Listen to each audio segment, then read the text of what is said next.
അവസാന നിമിഷം വെട്ടിമാറ്റപ്പെട്ടതിൽ നിരാശ പ്രകടിപ്പിച്ചും നേതൃത്വത്തിന് വഴങ്ങിയും കെ.സി. വേണുഗോപാൽ ഹൈക്കമാൻഡിന്റെ തീരുമാനം ശിരസാ വഹിക്കും. സർക്കാരിന്റെ മുന്നോട്ടുള്ള പ്രവർത്തനങ്ങൾക്ക് എല്ലാവിധ പിന്തുണയും വാഗ്ദാനം ചെയ്യുന്നു. വി.ഡി. സതീശനെ അഭിനന്ദിക്കുന്നു.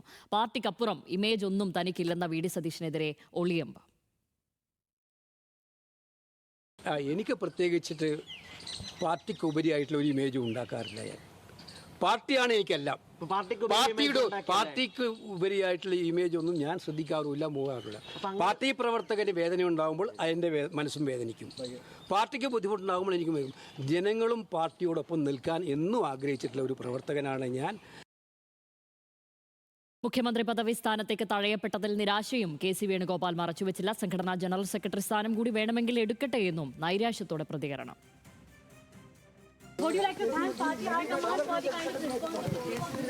അതും കൂടെ എടുക്കണമെന്നുണ്ടെങ്കിൽ ഞാൻ കൊടുക്കാം.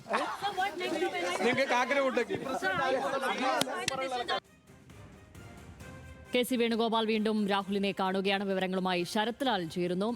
ശരത്ത്, എല്ലാവരും ഉറ്റുനോക്കിയ ഒരു കാര്യം, മുഖ്യമന്ത്രി പദത്തിലേക്കായി കെ.സി. വേണുഗോപാൽ ഈ തരത്തിൽ ചരടുവലികൾ നടത്തുമ്പോൾ തീർച്ചയായും അതിന് വിപരീതമായി ഒരു ഉത്തരം വരികയാണെങ്കിൽ, അതിപ്പോൾ വന്നിരിക്കുകയാണ് വി.ഡി. സതീശൻ എന്നുള്ള ഉത്തരം, അത് വരികയാണെങ്കിൽ അദ്ദേഹത്തിന്റെ രാഷ്ട്രീയ ഭാവി തന്നെ ഒരു ചോദ്യചിഹ്നമായി മാറുകയില്ലേ?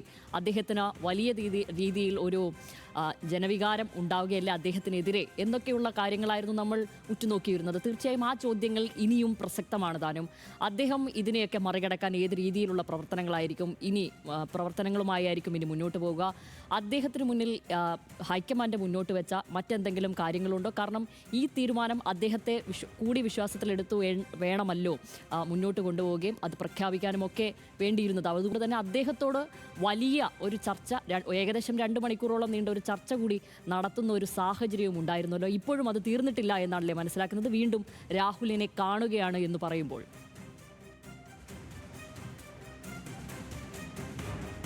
രാഹുലിനെ കണ്ട് കെ.സി. വേണുഗോപാൽ തൻ്റെ വസതിയിലേക്ക് തിരിച്ചുപോയി.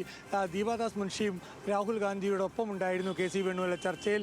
അതുകൊണ്ട് വളരെ പ്രധാനപ്പെട്ട കാര്യം ദീപാദാസ് മുൻഷി മാധ്യമങ്ങളോട് അവിടെ നിന്ന് പറഞ്ഞു. ദീപാദാസ് പറഞ്ഞിരിക്കുന്നത് കെ.സി. വേണുവിനെ അനുനയിപ്പിക്കുന്ന ഒരു കാര്യമാണ്. കെ.സി. വേണുഗോപാലിന് നിയമസഭയിൽ MLA-മാരുടെ ഭൂരിപക്ഷമുണ്ട്. അതായത് കോൺഗ്രസ് തെരഞ്ഞെടുക്കപ്പെട്ട കോൺഗ്രസ് MLA-മാരിൽ ഭൂരിപക്ഷം കെ.സി. വേണുഗോപാലിനുണ്ട് എന്നത് ദീപാദാസ് മുൻഷി അത് ബൈറ്റായിട്ട് ഓൺ റെക്കോർഡായി പറയുകയാണ്. രണ്ടാമത്തൊന്ന്, കെ.സി. വേണുഗോപാൽ ഇന്ന് കേരളത്തിലേക്ക് തിരിക്കും എന്നതാണ്.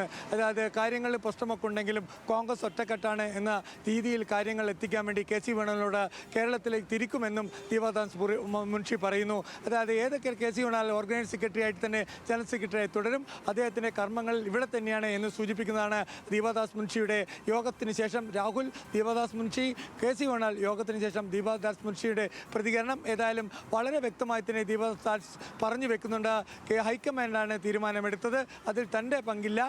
MLA-മാരുടെ എണ്ണത്തിൽ ഭൂരിപക്ഷം ഉള്ളത് കെ.സി. വേണുഗോപാലിനാണ്. ഇത്തരത്തിലുള്ള ആശ്വാസ വാക്കുകളാണ് ദീപാദാസ് മുൻഷിയിലൂടെ പുറത്തു വന്നിരിക്കുന്നത്.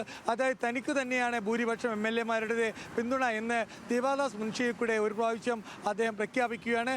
കേരളത്തിൽ ഏറ്റവും MLA-മാരെ പിന്തുണയുള്ള വ്യക്തി താനാണ്, കോൺഗ്രസ് MLA-മാരെ, അതാണ് അവർ പ്രഖ്യാപിച്ചിരിക്കുന്നത്. അതായത് യു ഡി എഫിലുള്ള ഘടകകക്ഷിയിലെ സമ്മർദ്ദമാണ് തനിക്ക് മാറേണ്ടി വന്നത് എന്ന ആ ചോദ്യത്തിന് ലീഗിൻ്റെ സമ്മർദ്ദമാണോ ഇദ്ദേഹത്തെ മാറ്റിയ ചോദ്യത്തിന് ദീപാദാസ് മുൻഷി വളരെ വ്യക്തമായ ഉത്തരവും നൽകിയില്ല. ഈ യോഗം ഇപ്പോൾ കഴിഞ്ഞിരിക്കുന്നു. ദീപാദാസ് മുൻഷി നേരിട്ട് തന്നെ ഫ്ലൈറ്റ്, അതായത് ചാർട്ടേഡ് വിമാനത്തിലെടുത്ത ഡൽഹി വിമാനത്താവളത്തിലേക്ക് പോയിരിക്കുകയാണ്. അവരവിടുന്ന് കേരളത്തിലെത്തും. കേരളത്തിലെത്തി ബാക്കി കാര്യങ്ങളൊക്കെ ചെയ്യാം. രമേശ് ചെന്നിത്തലയെക്കുറിച്ചുള്ള ചോദ്യത്തിന് രമേശ് ചെന്നിത്തല പങ്കെടുക്കില്ല, അത് തനിക്കറിയില്ല, താൻ അവിടെ എത്തട്ടെ എന്ന് ഒഴിഞ്ഞു മാറുകയാണ് ചെയ്തത്. ശ്യാമിലി, ശരി, ശരത് ലാലാണ് വിവരങ്ങൾ നൽകിയത്.